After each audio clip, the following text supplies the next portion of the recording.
waa Mbàkke Bawal seetaan leen lan njànku de ak deese loolu yi ngay jërëjëf wàcc leen borom tool ñëw na deese dafa ñëw ak ñàkku de tey Mbàkke yëngu yéen waa Mbàkke Bawal seetaan leen njànku de ak deese loolu yi ngay jërëjëf wàcc leen borom tool ñëw na deese dafa ñëw ak ñàkku de tey Mbàkke yëngu ay njànku dey doore deese dey geese njànku dey doore deese dey geese njànku déggul olof njànku koy nandal waaw waaw xoolal li ma xam ci kër deese tey ma wax la ko Ahmed Bongo li nga xam ci kër deese de wax ñu ko wàññi waaw mais papier yow gars fan toll.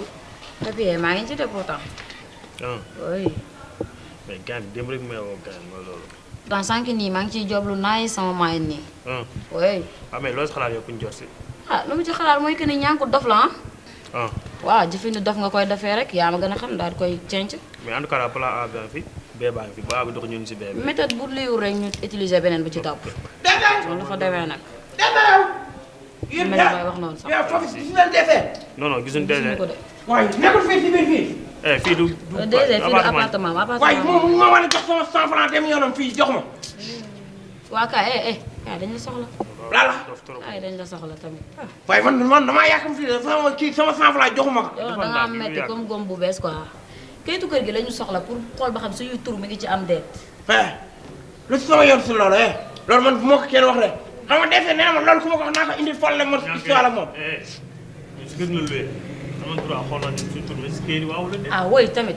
suñu tur dañ koy xool. waaye loolu lu si sama yoon soo luyee si kër léegi sa tur daa war a nekk si kayit bi. waaw. waaw léegi jox ma leen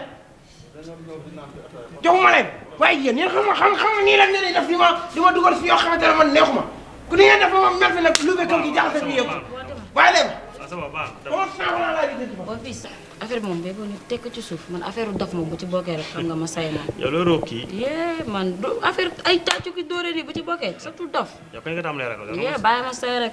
yii man defee nee na moo ku la laaj kayitu kër gi rek song ko xeex ak moom waaye xeex ak foofu si moom dala jalu ko li naan am nga am mën naa bële mën naa xeex am naa doole soxal naa yooyu yëpp la boole mën na bële mën na xeex am na doole soxal la foo duggee si yàlla bu la ma foofu rek moo koy zeelee moo koy lëb foo xam ne kenn du ko gis nii la ñuy def yow jël responsabilité kër jox ko nit keneen bëgg a jàll fee ne def fi ay affaires yoo xamante ne Sénégal ñoo war a bàyyi loolu lu si ñoon si loolu ku si turam wala nekk mu dem si préfecture ñu defal ka si wala mu dem si sëñ may fekk mu bindal ko si këyit lu sool suñu yoon nekk si waaw man sama yoon nekk fu ma ko kii dooleem laa lus rek waaye kon dinaa ko ñus wàññi xoolal ñàkku dafa dof deese day gees ñàkku dafa dof deese day gees ay bu la